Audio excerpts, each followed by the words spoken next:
En las profundidades del tiempo, cuando los ecos del caos aún retumbaban en los rincones del cosmos, la batalla entre los dioses jóvenes y los antiguos titanes se acercaba a su clímax. Zeus, el recién coronado líder de los Olímpicos, avanzaba con fuerza, acompañado por sus hermanos y aliados. Entre ellos, se alzaba una figura silenciosa pero imponente. Hera, la hija de Cronos y Rea, hermana de Zeus, nacida del tiempo y del miedo, de la esperanza y de la injusticia. Encerrada en el vientre de su padre como sus hermanos, Hera conoció la oscuridad antes que la luz. Durante incontables siglos fue prisionera, devorada como si no fuese más que una amenaza al futuro. Pero Hera no fue consumida del todo. En aquella oscuridad creció su conciencia, se templó su voluntad. Cuando Zeus obligó a Cronos a vomitar a sus hijos, Hera emergió no como una víctima, sino como una diosa plena, íntegra, majestuosa. Desde el principio, Hera supo que su destino no era solo acompañar a los otros dioses, era su derecho a reinar. Pero no con el caos ni la furia de su padre, ni con la sed de conquista de Zeus. Su reinado sería otro, el del orden, la fidelidad, la permanencia. Su mirada podía calmar tormentas o congelar al más temerario, y aunque aún no ostentaba la corona de reina del Olimpo, ya llevaba sobre sí el manto del poder. Tras la victoria en la titanomaquia, cuando los dioses establecieron su morada en el Olimpo, Hera eligió no alzar un templo ni un trono para sí. Observaba, escuchaba, vigilaba cada decisión, cada acto de su hermano Zeus, cada consejo entre los nuevos señores del mundo. Era la voz de la razón, la guardiana del equilibrio, la defensora de lo sagrado en un mundo aún tambaleante. Zeus, en su grandeza, pronto advirtió algo que ni el rayo ni el trono podían darle: legitimidad. Los dioses lo seguían, sí, pero el Olimpo carecía de una estructura sólida. Y fue entonces cuando sus ojos recayeron sobre Hera, no solo por su belleza serena ni por la fuerza oculta en sus palabras, sino porque ella encarnaba lo que él necesitaba: una reina. Una compañera sí, pero también un símbolo. Y así comenzó el cortejo de Zeus. Pero Hera no era como las ninfas que caían rendidas al poder de Zeus, ni como las titánides que ofrecían lealtad a cambio de favores. Hera puso resistencia. Rechazó sus gestos, sus regalos, sus palabras. Sabía que su dignidad no era un precio que se pagara por amor. Y Zeus, por primera vez, no encontró sumisión, sino orgullo. No fue fácil. En algunos relatos se cuenta que Zeus, desesperado, se transformó en un cuco, una criatura indefensa, temblando de frío bajo una tormenta que él mismo había creado. Hera, movida por la compasión, lo recogió entre sus brazos. Solo entonces, cuando su vulnerabilidad se encontró con la misericordia de ella, se selló su unión, no por dominación, sino por una promesa mutua de poder compartido. Su boda fue la más grandiosa de todas. En los cielos, los vientos danzaron, los animales sagrados acudieron. El pavo real, con su cola estrellada, se convirtió en símbolo de la diosa. Las horas tejieron guirnaldas de oro y flores inmortales. Incluso Gea ofreció como regalo el jardín de las Hespérides, donde crecían manzanas de oro, símbolo de la inmortalidad y del poder eterno. Aquel día, el Olimpo presenció no solo la unión de dos deidades, sino el nacimiento de la realeza entre los dioses. Así se alzó Hera, no como consorte, sino como reina, reina del cielo, señora del matrimonio, protectora del orden sagrado. Su voz comenzó a resonar en las decisiones del concilio olímpico. Su mirada evaluaba y juzgaba. Su presencia era sinónimo de respeto, y sin embargo su reinado no sería tranquilo. Porque aunque ella y Zeus compartieran el poder, sus naturalezas eran opuestas. Hera valoraba la fidelidad, la estructura, el deber. Zeus, en cambio, seguía los impulsos de su deseo, su sed de aventura, su necesidad constante de dejar huella en el mundo mortal. Y fue así como, en medio de su ascenso, comenzó también la eterna lucha, la de una diosa que deseaba orden, enfrentada a un dios que encarnaba el caos disfrazado de liderazgo. Una lucha que no sería de espadas ni rayos, sino de principios, de astucias, de heridas internas. Hera no lucharía por arrebatar el trono, sino por proteger lo que representaba: la fidelidad, el compromiso, la verdad más allá de la tentación. Y mientras el mundo se acomodaba bajo la mirada de los dioses, Hera se preparaba para los desafíos que vendrían: infidelidades, hijos ilegítimos, traiciones, guerras, y la prueba constante de que su lugar como reina no sería nunca un regalo, sino una conquista perpetua. El trono de Hera brillaba junto al de Zeus, pero su brillo no era el de la ostentación, era la luz del deber. del equilibrio que solo una verdadera reina podía mantener en medio del fuego de las pasiones olímpicas. Desde lo alto del Olimpo, Hera contemplaba el mundo con una mirada que combinaba la compasión con la vigilancia, el juicio con la protección. Era la patrona del matrimonio, no solo entre mortales, sino también del orden divino. Pero en el corazón del trono habitaba la herida. Zeus, a pesar de haber jurado amor eterno, no conocía los límites del deseo. Sus infidelidades no eran meras faltas, sino ofensas directas al símbolo que Hera representaba. Cada aventura del dios del rayo era un golpe al ideal del compromiso que ella encarnaba. Pero Hera no era una víctima silenciosa, ni una diosa frágil. Hera era fuego contenido, tormenta silenciosa, voluntad de hierro bajo una túnica blanca con bordes de oro. Los relatos se multiplican. Leto, Io, Semele, Europa, Alcmena, nombres de mujeres que pasaron por el corazón o el capricho de Zeus. Algunas lo buscaron, otras lo temieron, pero todas dejaron cicatrices en Hera, porque cada una de ellas rompía el juramento sagrado que unía a los dioses supremos. Hera, sin embargo, jamás descargó toda su furia contra su esposo. Zeus era intocable, pero sí volcó su ira en las consecuencias de esas uniones, en los hijos ilegítimos, en los símbolos del desorden que ponían en riesgo la estabilidad divina. Fue Hera quien convirtió a Io en una ternera, condenándola a vagar por el mundo acosada por tábanos. Fue ella quien persiguió incansablemente a Leto cuando estaba embarazada de Apolo y Artemisa, enviando a la serpiente Pitón para impedir su parto. Fue ella quien sembró la locura en Semele, provocando su muerte antes de que pudiera dar a luz completamente a Dionisio.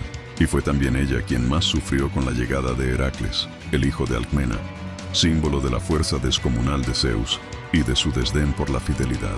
Hera no era injusta, era implacable. Ella no castigaba por placer, sino por principios. El Olimpo no podía sostenerse sobre el capricho.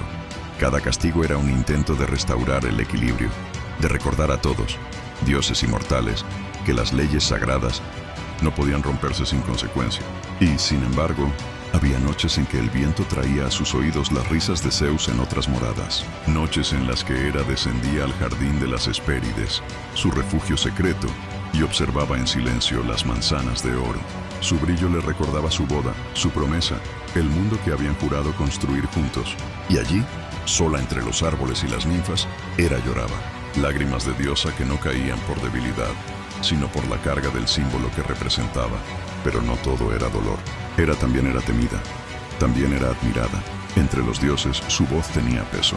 Ningún decreto olímpico se decidía sin su consejo. En las asambleas, cuando Ares clamaba por guerras o Apolo por castigos, era Hera quien evaluaba, equilibraba, sentenciaba. Su mirada bastaba para silenciar a los más imprudentes. Y en la tierra, los hombres y mujeres levantaban templos en su honor. No por miedo, sino por respeto. En Argos, en Samos, en Corinto, Hera era invocada como protectora del hogar, del matrimonio, de la mujer. Era la diosa que conocía el dolor del compromiso, pero también la fuerza de la lealtad. Las madres le pedían protección, las esposas, fortaleza, los reyes, legitimidad. En la guerra de Troya, Hera volvió a alzar su poder no solo como esposa de Zeus, sino como estratega. La belleza de Helena, el rapto por Paris, y la decisión del príncipe troyano de entregar la manzana dorada a Afrodita y, no a ella, encendieron la furia de Hera. No por celos de belleza, sino por lo que representaba. Un mundo donde los juramentos eran quebrados y los dones divinos despreciados. Hera no solo apoyó a los aqueos, tejió alianzas, manipuló batallas, engañó incluso a su esposo para desviar el rumbo de la guerra. Fue ella quien vistió sus ropajes más seductores, se perfumó, se adornó con magia y engañó a Zeus para que se distrajera con su cuerpo mientras los troyanos caían. Cada decisión de Hera era una lección, cada castigo una advertencia, pero también cada acto de piedad una revelación. Porque aunque castigara, también protegía, aunque hiriera, también amaba. Hera era madre, aunque no siempre de sangre, y su legado no era solo el de la justicia implacable, sino el del amor firme, que exige respeto, que no se vende ni se rinde. En su palacio en el Olimpo, de mármol blanco y columnas eternas, Hera no dormía, ella vigilaba. Y mientras los otros dioses reían, bebían y caían en sus pasiones, ella recordaba, el mundo debe tener orden. Y si los dioses no lo mantienen, alguien deberá recordarles el precio del caos. Aunque muchos recordaban a Hera como la esposa de Zeus y la diosa del matrimonio, Pocos comprendían que su verdadera esencia estaba también en la maternidad, no en la maternidad dulcificada de los cuentos, sino en aquella que carga con la gloria y el dolor de dar vida a seres destinados a desafiar incluso a sus propios padres. Hera fue madre de Ares, el dios de la guerra, un hijo que desde su nacimiento trajo consigo la tempestad. Su llanto de recién nacido sonaba como el choque de espadas, y sus primeros pasos sacudieron el Olimpo. Hera lo amó profundamente, pero Ares creció ansioso de batalla, de sangre, de gloria en el campo. Era impulsivo, brutal, impaciente, mientras Atenea, también diosa de la guerra pero hija de Zeus, representaba la estrategia y la sabiduría en combate. Ares era la furia desenfrenada, el rugido del caos, y Hera, en silencio, sufría al ver cómo su hijo era temido incluso por sus pares. Luego estaba Hebe, diosa de la juventud, la que servía néctar y ambrosía en los banquetes olímpicos. Hera encontraba en ella un reflejo de lo que fue, de su pureza original, antes de que los celos, el poder y el desamor endurecieran su corazón. Hebe era la esperanza de renovación, la promesa de que incluso entre los dioses algo puro podía perdurar. Pero su destino cambió cuando fue entregada como esposa a Heracles, el hijo bastardo de Zeus. Fue un acto simbólico, una reconciliación entre dos líneas de sangre opuestas. Y aunque Hera nunca amó al héroe, aceptó su presencia, reconociendo en ella la voluntad de los designios divinos. Sin embargo, ninguna historia marcó más a Hera como madre que la de Hefesto, el dios herrero. Se dice que, enfurecida por el nacimiento de Atenea, surgida de la cabeza de Zeus sin su intervención, Hera decidió crear un hijo sin ayuda masculina. Así nació Hefesto, pero al nacer, el niño era deforme, cojo, y su aspecto horrorizó a su madre. En un impulso que la perseguiría por la eternidad, Hera lo arrojó desde el Olimpo. Hefesto cayó durante un día entero hasta estrellarse contra el mar, donde fue recogido por las ninfas Tetis y Eurínome. Pasaron los años y el niño se convirtió en un maestro del fuego y el metal. Desde su fragua en el corazón del volcán, Hefesto forjaba armas, joyas y artefactos de poder para los dioses. Sus manos deformadas creaban belleza incomparable, y con el tiempo, Hera intentó reconciliarse con él. Le ofreció el Olimpo, le ofreció esposa, Afrodita, nada menos, le ofreció su perdón. Pero Hefesto nunca olvidó.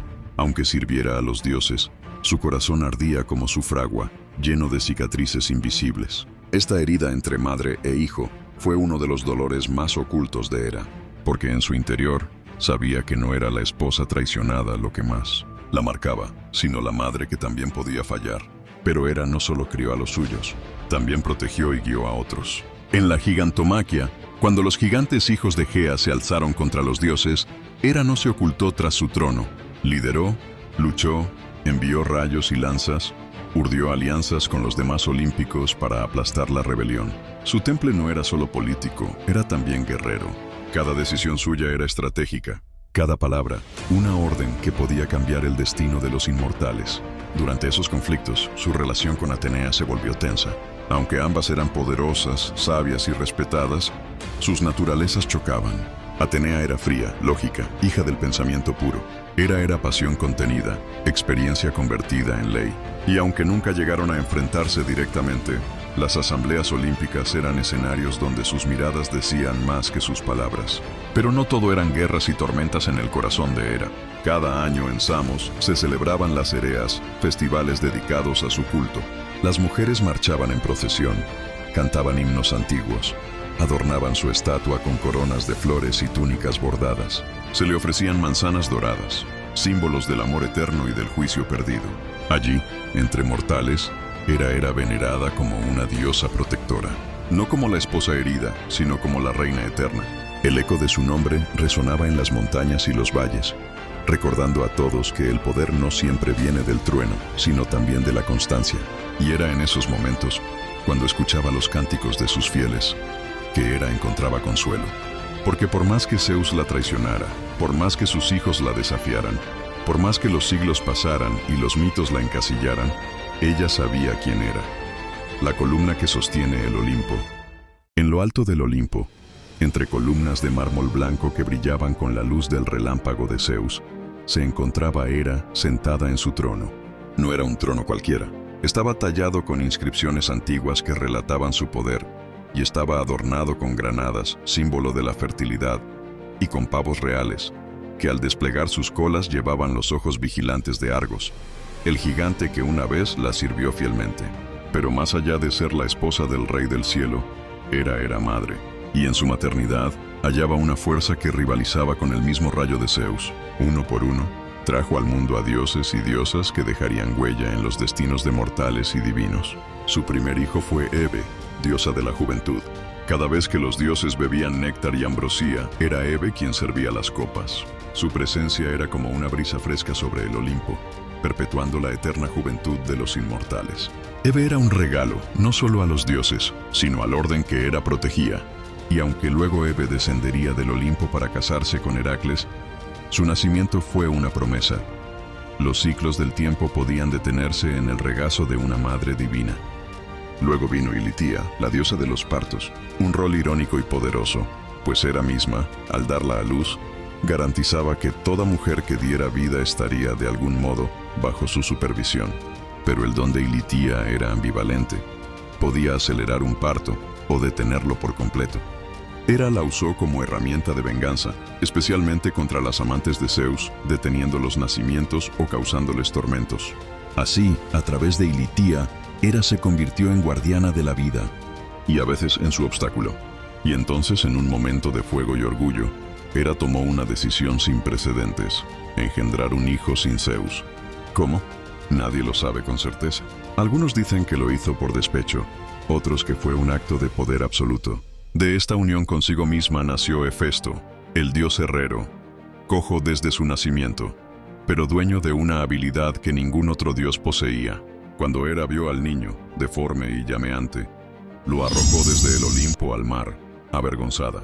Pero las ninfas marinas lo acogieron, y Hefesto, humillado pero vivo, creció en el fondo del océano, forjando metales con furia y genialidad. Años más tarde, regresaría al Olimpo no como un niño rechazado, sino como un maestro del fuego, portando un trono trampa que aprisionaría a la propia Hera. Así fue como el hijo humillado conquistó a su madre con ingenio. Hera, al reconocer su talento, lo aceptó de nuevo, aunque entre ambos quedó siempre una tensión no resuelta. Más allá de sus hijos, Hera fue también madre simbólica de ciudades enteras. Fue venerada en Argos, donde los templos a ella dedicados eran más altos que los de Zeus. En Samos, cada primavera se celebraban fiestas sagradas en su honor, donde mujeres jóvenes representaban su matrimonio con el Rey del Cielo. Allí no era solo esposa, era creadora, protectora, soberana. Cada ciudad que la veneraba veía en ella la estabilidad del hogar, la pureza del matrimonio, pero también la tempestad del orgullo herido, porque Hera no era solo madre, era la reina. Y en su realeza marcaba el límite entre la armonía y el caos. En los salones divinos del Olimpo, un banquete fue convocado para celebrar la unión de Tetis y Peleo. Todos los dioses y diosas fueron invitados, excepto una. Eris, la diosa de la discordia, quedó fuera de la lista. Ofendida, tejió su venganza con la precisión de quien conoce los hilos ocultos del destino. Irrumpió en la boda y lanzó sobre la mesa una manzana dorada con una inscripción grabada en ella: para la más bella. El ambiente se tensó al instante. 3 diosas se alzaron al unísono con la mirada fija en el fruto brillante: Hera, Atenea y Afrodita. Cada una reclamaba para sí el título implícito. Zeus, sabiendo que elegir a una sería condenarse ante las otras 2, se desentendió del juicio y lo delegó en un mortal: Paris, príncipe de Troya, conocido por su apariencia noble y su juicio equilibrado. Guiadas por Hermes, las 3 diosas descendieron ante Paris, cada una determinada a ganar. Hera, vestida con su túnica luminosa de reina, se le acercó con firmeza y le ofreció lo más poderoso: el dominio sobre toda Asia y Europa. Le prometió un reino vasto y eterno, lleno de riquezas y gloria terrenal.